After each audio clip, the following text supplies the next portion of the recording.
So we had to decide from the beginning what things were comparable between Aiden and Marcus and what things would be different. We focused on parkour. We wanted Marcus to be a lot better at parkour than Aiden. And we're not talking about just like climbing on things, but like being able to like flow and chain moves together. So he's a pretty good fighter, but he's got some interesting quirks too. He's a more expressive guy. We've tried really crazy. We got it.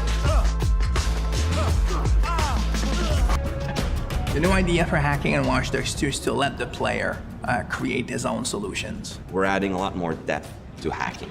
So you have a lot more control, a lot more flexibility in how you hack the world. So one big category of hacking in Watch Dogs 2 is the entire branch of pushing remote controls to its limit. One of the big things on Watch Dogs is hacking vehicles. I think this is a real game changer because vehicles are everywhere in the world, and if you can hack into the drive system of a car, you can pretty much drive it wherever you want. So making sure if you see a forklift in the world, it shouldn't be a forklift. You can just like move the box up, down. You should, just like a camera, press a button and become that thing. One of the core things that we're doing is we're opening up the game with Watch Dogs 2. You can hack every character. You can hack every car in the game. And you can hack most of the electronics within the city. So that's a lot of... So if you want to play the game completely non-lethal and not actually kill anybody, you can totally do that. We're playing with a lot more crafted items and a lot more of little devices that you can use. One of the things that people kind of like that we've done, they really like what we've done, is we've created toys for Marcus. He has an RC jumper. It's got little wheels, and it's even got this little robotic arm that he can sort of deploy, and he can interact with things. He can unplug things and replug them and take out screws. It's a neat little toy. And then the other gadget he's got is this quadcopter. And it's more about scouting and being the eye in the sky. First person view on it is incredible because you're just zipping through the city. It feels like you're flying. Well, you are flying. In multiple ways. For example, I could hack one person and distract them, have their phone ringing so they look at their phone to create a distraction. Later on in the game, you'll also be able to do things we call mass hacking, which is, well, why only hack one if you can hack them all? There's one thing that I really believe about Watch Dogs players is that there is no Watch Dogs player. There are many types of Watch Dogs players. You should be deciding how you want to play the game.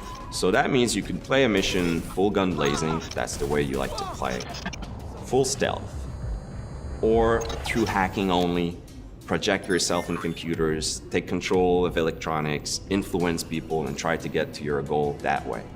We try to really support all players' types across all different styles of play, and also allow players to combine and mash these styles and play together too. If you've been playing a certain way for a while, we want the game to kind of challenge you to try different things, but also not force you into playing the game a certain way. We work to improve the driving, make it more accessible while keeping all the different styles of vehicles and adding a lot of physics and feel to all the vehicles. So we keep the depth, but have more accessibility.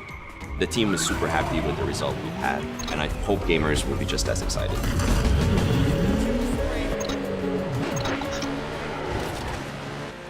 We are very excited by the potential of what we call seamless online. We start doing that in Watch Dogs 1, so we're expanding on that.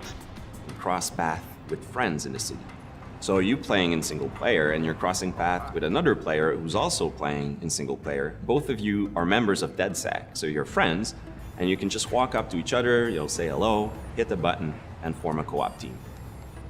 And what we're going to be showing in the next couple of months is an example of how those things work together to create magical gameplay moments.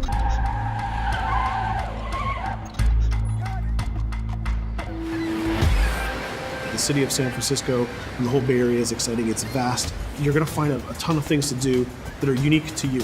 Basically build your own moments. You know, create a situation that you start laughing at and you say, wow, this happened, and you want to share it with friends. You don't want to just be like a roller coaster or a theme park ride where I go through all the same beats as everybody else. You decide what you want to be spending your time doing. That can be multiplayer, that can be focusing on stories, that can be just exploring the world. Whichever activity you do, we're going to make sure you get rewarded to get you closer to the end game. That's kind of the promise we're making to gamers.